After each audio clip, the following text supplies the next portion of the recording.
नमस्कार साथियों, मैं डॉक्टर राजेश शर्मा यूट्यूब की ऑनलाइन क्लास में आपका हार्दिक स्वागत करता हूं। दोस्तों, आज अपन छंद के बारे में तीसरी कक्षा में पढ़ रहे हैं। इससे पहले दो कक्षाओं में अनुष्टुप, इंद्रवज्रा, उपेंद्रवज्रा, उपजाति और शालिनी नामक छंद के बारे में अध्ययन कर लिया था और लघु गुरु की मात्रा लगानी वो भी सीख ली थी। आज अपन उससे आगे छठा जो छंद है वो लिया है वंशस्थ छंद। देखिए, वंशस्थ छंद है, उसमें 12 वर्ण होते हैं और यति है वो पाद के अंत में होती है। आपको याद करने के लिए बता दूं कि 12 वर्ण के अपने 3 हैं, वंशस्थ है, द्रुत विलंबित है, भुजंग प्रयात है। तो इसमें सबसे पहले है वंशस्थ। इसमें 12 वर्ण होते हैं और पाद के अंत में यति होती है। 4 चरण होते हैं और चरण को ही पाद बोलते हैं। इसका लक्षण है जतौ तु वंशस्थ मुद्रितम जरु। जतौ यानी जगण, तगण और फिर जगण और रगण। जिस छंद के अंदर क्रमशः है जगण, तगण, जगण और रगण होते हैं वह वंशस्थ नाम का छंद होता है। अब इसमें लघु गुरु की मात्रा डिटेल से अपन ने सीख ली थी, लेकिन फिर भी बता दूं, यहाँ जय है, लघु है और तऊ है ये गुरु है, तू है ये लघु है। यहाँ पर जो वह है ये अनुस्वार है, इसके कारण इसको दीर्घ मान लिया गया है। आगे स है, इसको भी ये आधा वर्ण है स, इसके कारण इसको दीर्घ मान लिया गया है। और ये है तम, इसमें भी क्या है, अनुस्वार होने के कारण दीर्घ मान लिया गया है। इसलिए इसमें जगण, तगण, जगण और रगण आ रहे हैं और अंत में यति हो रही है। इसलिए यहाँ पर कौन सा छंद है, वंशस्थ छंद है। 12 वर्ण के जो हैं वो 3 हैं। नेक्स्ट जो है इसी का अपन उदाहरण देखते हैं। वंशस्थ छंद का उदाहरण देखिए। भवंती नम्रा तर्व फलोदगमयी नवाम्बु भी दूर विलंबिनो घना अनुत्ता सत्पुरुषा समृद्धि भी स्वभाव ऐसे परोपकारिणाम।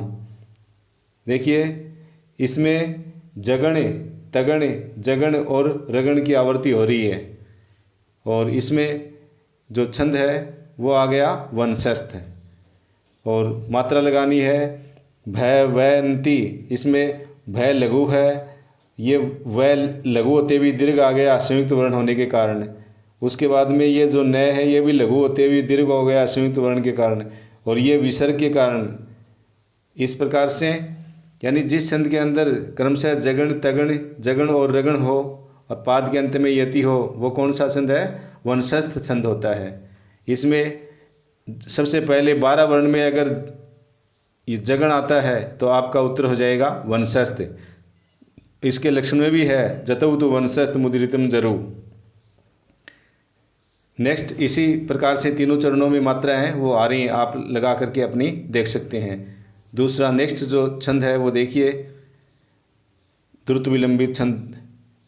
द्रुत विलंबित छंद देखिए, इसमें क्या है, द्रुत विलंबित माह है नभव वरु, यानी जिसमें सबसे पहले 12 वर्ण, आप पहले वर्ण गिनना। अगर 12 में 3 है अपने, अगर पहले नगण आ रहा है तो अपने आप उत्तर आ जाएगा द्रुत विलंबित, और पहले जगण आ रहा है तो उत्तर आ जाएगा वंशस्थ, और भुजंग प्रयात होता है वो आगे देखेंगे। द्रुत विलंबित माह है नभव वरु, यानी जिसके क्रमशः है नगण, भगण, भगण और रगण होते हैं वह द्रुत विलंबित नाम का छंद होता है। अब इसमें द्रुत में ये लघु आई है, क्यों आई है, क्योंकि इसके पहले वाले वर्ण को दीर्घ करता है, इसके पहले नहीं है, इसलिए इसको लघु ही रही है। इसको दीर्घ हुई है क्योंकि ये अनुस्वार है, इसलिए इसको दीर्घ हो गया। बाकी शेष जो दीर्घ हैं वो दीर्घ हैं और लघु है उसमें लघु की मात्रा है। लघु के लिए आई का निशान और दीर्घ के लिए एस का निशान, आई और एस का निशान लगाया जाता है। याद करने के लिए बता दूं, ये माता राजभान सलगा, ये माता रा जय भा ने से ले और गा, एक सूत्र है, उसी के अनुसार से ही इसकी मात्रा लगाई जाती हैं। इसका उदाहरण देखते हैं अपन द्रुत विलंबित का। देखिए, नव पलाश पलाश वनम पुरा स्फुट पराग परागत पंकजम मृदुलतांत लतांतम लोकयत स सुरभिम सुरभिम सुमनो भरई। तो इसमें नगण, भगण, भगण और रगण की आवृत्ति हो रही है और पाद के अंत में यति है। अब इसकी मात्रा लगाते हैं। नव पलाश। अब देखिए इसमें सारे लघु है तो लघु आ गई और उसके बाद में ये दीर्घ है, ये एक अनुस्वार होने के कारण दीर्घ आई है और बाकी क्रमशः नगण, भगण, भगण और रगण है। यानी सबसे पहले अगर आपको नगण आ रहा है, 12 वर्ण है, नगण आ रहा है तो उसका छंद हो जाएगा द्रुत विलंबित, पाद के अंत में यति होती है। नेक्स्ट देखिए भुजंग प्रियात। 12 वर्ण में इसको भी शामिल किया गया भुजंग प्रियात। भुजंग प्रियात में 4 यगण होते हैं। कितने होते हैं? 4।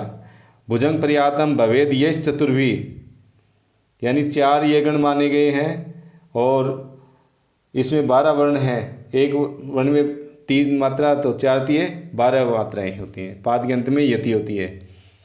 तो 12 वर्ण के अपने 3 हो गए। एक में पहले सबसे पहले जगण आता है, दूसरे में नगण आता है और तीसरे में यगण आता है। यानी जिस छंद में क्रमशः चारों यगण हो वो कौन सा छंद है? भुजंग प्रियात। इसका उदाहरण देखते हैं।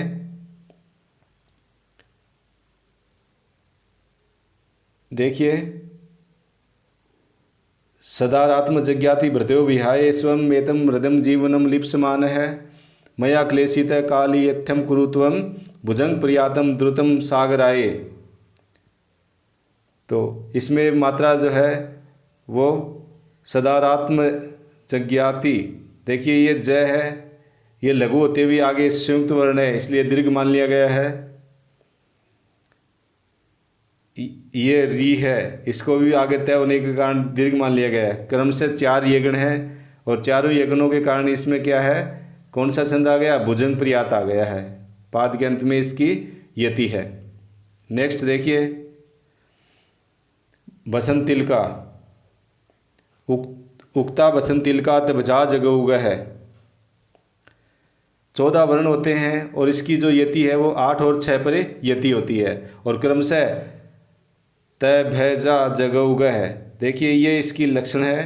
तगण, भगण, जगण, जगण, गुरु और गुरु। यानी जिस छंद के अंदर क्रमशः तगण, भगण, जगण, जगण, गुरु और गुरु होते हैं वह बसंत तिल का होता है और इसकी जो यति होती है वो 8 और 6 पर यति होती है। उक्ता बसंत तिल का यहाँ तक है वो एक बार और तब जा जगह होगा। देखिए 1 2 3 4 5 6 7 और 8, 8 और 6 14 वर्ण होते हैं। उक्ता बसंत तिल का तब जा जगह होगा है। क्रमशः तगण, भगण, जगण, जगण और अंत में 2 गुरु। उदाहरण देखिए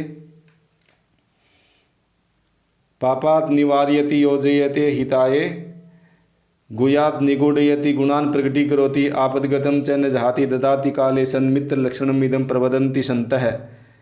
यहाँ पर अच्छे मित्र के लक्षण बताए गए हैं जो, लेकिन फिर भी अपना जो छंद है उसके अनुसार देखिए इसमें जो मात्राएं हैं पापात निवार्यति योजयति हिताय, यहाँ पर मात्रा जो लघु है उसमें लघु लगाई गई है, दीर्घ है उसमें दीर्घ लगाई गई है। संयुक्त वर्ण इसमें एक है जो इससे पहले वाला भी दीर्घ है अपने आप।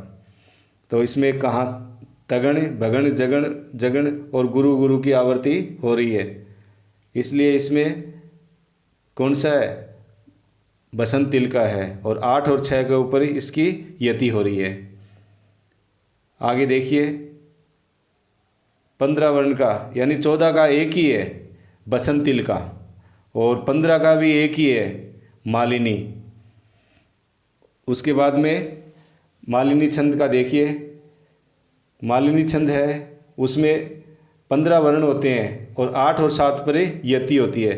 इसमें एक बात याद करने योग्य है कि इसमें कई बार पूछा जाता है कि भोगी का तात्पर्य क्या है, लोक का तात्पर्य क्या है। इस बात को वेरी ध्यान से देखना, बहुत मोस्ट है ये चीज़ कि भोगी यानी 8 और लोक यानी 7, ये लोक 7 का, इस चीज़ का ध्यान रखें। उसके बाद में इसका लक्षण है न मैं ये युतेयम मालिनी भोगी लोकई, यानी नगण। देखो यहाँ से यहाँ तक इसका लक्षण आ गया, जिसमें नगण, नगण, मगण, यगण और यगण ये इसके अंदर बताए गए हैं। यानी 5 गण होते हैं, जिसमें पहला नगण, दूसरा नगण, तीसरा मगण, चौथा यगण और फिर यगण। 5 3 15 वर्ण होते हैं। 8 और 7 पर इसकी यति होती है। पहले 8 पर रुका जाता है, उसके बाद में 7 पर, और बराबर कितने हो गए? 15 वर्ण आ गए। अब देखिए इसका उदाहरण देखिए। हनुमान जी की स्तुति है। अतुलित बलधामम हेम शैलाब्देहम धनुजवन करसानुम ज्ञानी नाम अग्रगण्यम सकल गुण निधानम वानराणाम धीशम रघुपति प्रिय भक्तम वात जातम नमामि। देखिए इसमें भी क्या है,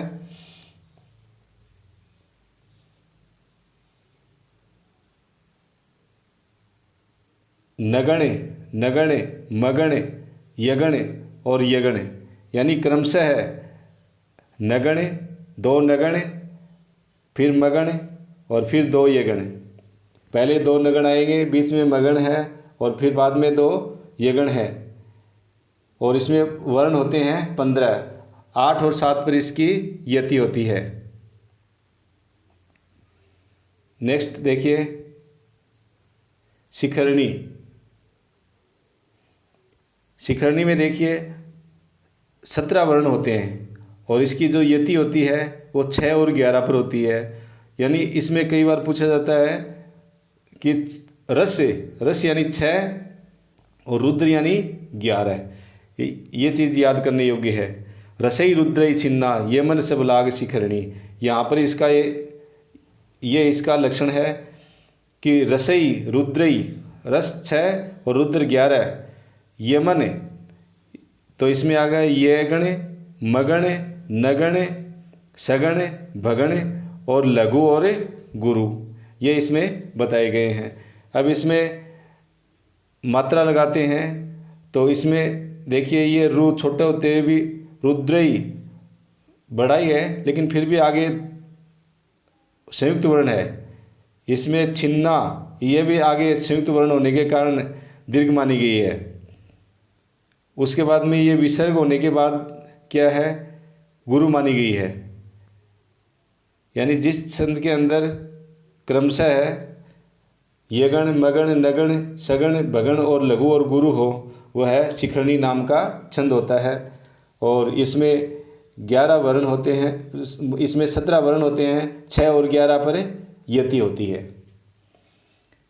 17 वर्ण के 3 हैं, जिसमें सबसे पहला है शिखरणी, दूसरा हरिणी और चौथा है मंदाक्रांता। आज अपन तीनों के बारे में अध्ययन करेंगे। उसमें सबसे पहले शिखरणी है, उसमें ये शिखरणी में सबसे पहले आता है यगण, जिसमें 17 वर्ण के 3 है। तो सबसे पहले जब यगण आता है तो उसमें क्या मानेंगे, शिखरणी आ गया। और हरिणी होता है, एक 17 का हरिणी भी माना गया है, उसमें नगण आएगा और मंदाक्रांता में मगण आएगा। देखिए 17 आप परीक्षा में गिनने अपने वर्ण गिने पहले, और वर्ण में देखिए 17 वर्ण आ रहे हैं।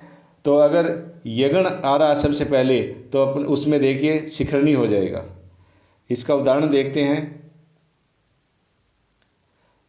अनाघ्रातम पुष्पम किसलयम अलूनम कररुहेयी रणाविद्धम रत्नम अनस्वादितम रसम अखंडम पुण्यानाम फलमिव च तदरूपमनघम न जाने भोक्तारम कम यह उपस्थास्यति विधि। देखिए इसमें क्रमशः है यगण, मगण, नगण, सगण, भगण, लघु और गुरु आ रहे हैं। और इसमें जो छंद है वो कौन सा माना गया है, शिखरणी छंद माना गया है। और शिखरणी के अंदर देखिए इसमें मात्रा लगाते हैं अनाघ्रातम पुष्पम, यहाँ पर ये अनुस्वार है, उसको भी दीर्घ मान लिया गया है। ये अनुस्वार इसको दीर्घ मान लिया गया है, इसको भी दीर्घ मान लिया गया है अनुस्वार होने के कारण। बाकी अपने आप में लघु है उसमें लघु और दीर्घ है उसमें दीर्घ। अब इसमें क्रमशः यगण, मगण, नगण, सगण, भगण और लघु और गुरु आए हैं, इसलिए इसमें कौन सा हो गया, शिखरणी नाम का छंद हो गया। आगे देखिए, शिखरणी के बाद में हरिणी। हरिणी जो नाम का छंद है उसमें कितने वर्ण होते हैं, 17 वर्ण होते हैं, और इसमें 6, 4 और 7 पर यति होती है। षड यानी 6 और वेद यानी 4, है यानी घोड़े हैं वो 7। इनकी संख्या पूछी जाती है परीक्षा में, इसलिए इसको याद करें। यानी हरिणी का लक्षण है कि न सम रस लागह षड वेदई हई हरिणी मतः, ये इसका लक्षण है। नगण, क्रमशः नगण, सगण, भगण, रगण, सगण, लघु और गुरु, जिस छंद के अंदर क्रमशः नगण, सगण, भगण, रगण, सगण, लघु और गुरु होते हैं वह हरिणी नाम का छंद होता है, और इसकी जो यति होती है वो 6, 4 और 7 पर होती है। आगे देखिए, इसका उदाहरण देखते हैं।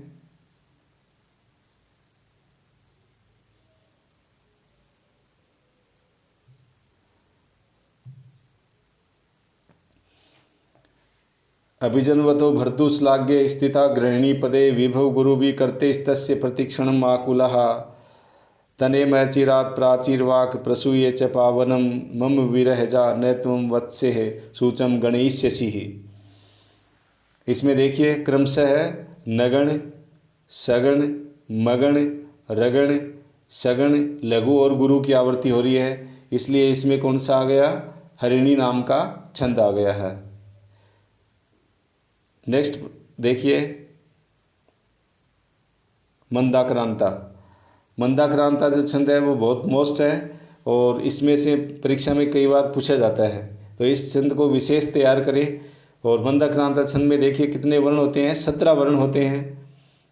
यति है वो 4, 6 और 7 पर है। हरिणी में 6, 4 और 7 पर थी, इसमें जो यति है वो है 4, 6 और 7 पर है, और शिखरणी में थी 6 और 11 पर। अब देखिए, जल्दी, यहाँ पर जल्दी का तात्पर्य है 4, और षड का यानी 6, और नग यानी 7। ये परीक्षा में पूछा जाता है कई बार, इसको याद कर ले।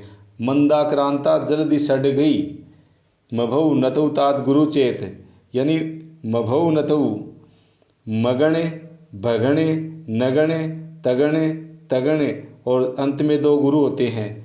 अब परीक्षा में आपके आ गया 17 वर्ण की आपने मात्रा गिन ली और 17 वर्ण आ गए, तो जिसमें सबसे पहले यगण है उसमें शिखरणी कर देंगे, और नगण है उसमें हरिणी कर देंगे, और जिसमें मगण है, मंदाक्रांता में मैं पहले आ रहा है, तो जिसमें मगण आ गया और 17 वर्ण है वो हो जाएगा मंदाक्रांता। 17 वर्ण के 3 छंद हैं, और तीनों का अपन जिसमें यगण कर लेंगे, यानी आई एस एस, ये आ जाएगा शिखरणी। उसके बाद में तीनों लघु आ जाएंगे, वो आ जाएगा हरिणी, और तीनों गुरु आ जाएंगे, वो हो जाएगा मंदाक्रांता। क्योंकि मंदाक्रांता जो छंद है इसमें मैं से स्टार्ट है, और पहचान के लिए तीनों गुरु हैं, और 17 वर्ण हो गए। अब देखिए, इसके मात्रा और लगा लेते हैं उदाहरण के।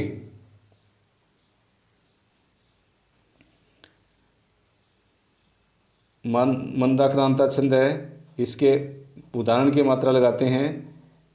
इसमें देखिए, कश्चित कांता विरह गुरुणा स्वाधिकारात प्रमत्तः सापे नास्तंग मित महिमा वर्ष भोगेण भर्तु।